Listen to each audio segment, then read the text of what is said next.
perlu disiapkan, perlu dipersiapkan untuk menghadapi bulan suci Ramadan. Kalau yang datang ini adalah tamu agung dan yang luar biasa itu, semua kita dikunjungi oleh tamu agung itu.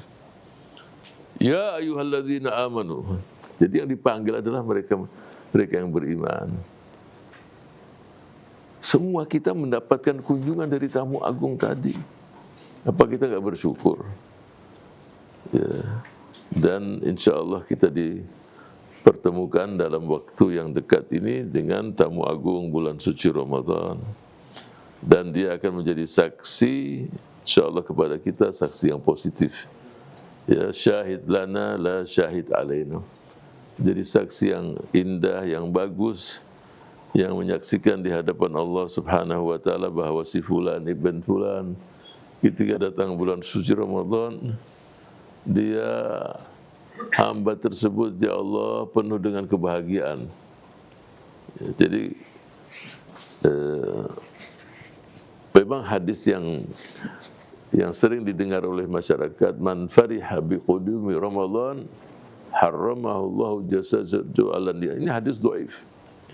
Ya, kelihatan dari lafadznya itu bukan sabda Rasul sallallahu alaihi wasallam. Man fariha, senang dalam bertemu dengan bulan Ramadan, Allah haramkan jasadnya dari api neraka. Tapi dari segi substansi, insya Allah tanda-tanda orang baik.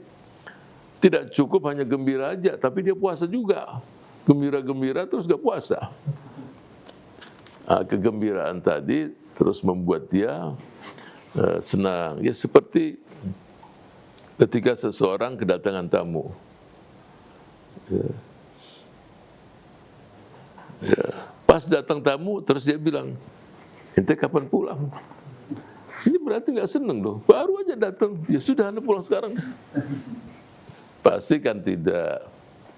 Walaupun ada sebagian masyarakat kita, maksudnya nggak suruh balik, tapi mempersiapkan ngatur tiketnya, ininya. Cuma bahasa itu kurang pas. Ya. Nggak mungkin datang Ramadan, kapan dia mau pergi? Ya udah, nggak usah, kan nggak mungkin. Nah, kegembiraan tadi berarti dia tidak ingin berpisah, apalagi insya Allah di hari-hari penghujung Ramadan, maka tanda-tanda puasa itu diterima, dia berpisah dengan tangisan air mata.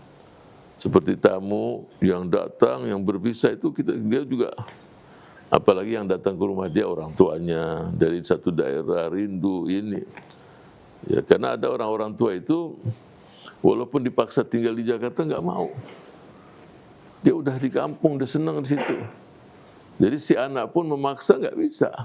Nah itu perpisahan tadi juga membuat si anak tadi ya berderai air matanya, apalagi Ramadan yang memberikan manfaat duniawiyan wa ukhrawiyan. Dunia dia dapat dan akhirat juga dapat. Bayangkan 30 hari amal solehnya semakin bagus. Kemudian kedekatan pada Allah semakin indah, hati pun semakin khusyuk. Hati semakin khusyuk itu mudah sekali meneteskan air mata. Ini tanda-tanda insya Allah orang-orang yang dicintai oleh Allah. Jadi tidak mudah orang itu terus merekayasa air mata, nggak mudah. Kecuali ya memang ada 10 tangisan, hanya satu yang diterima. Jadi tangisan itu ada 10. Ada di suatu daerah, ada tim khusus ketika keluarga tadi kena musibah, dia memang sangat profesional, nangisnya luar biasa. Tapi dibayar semua.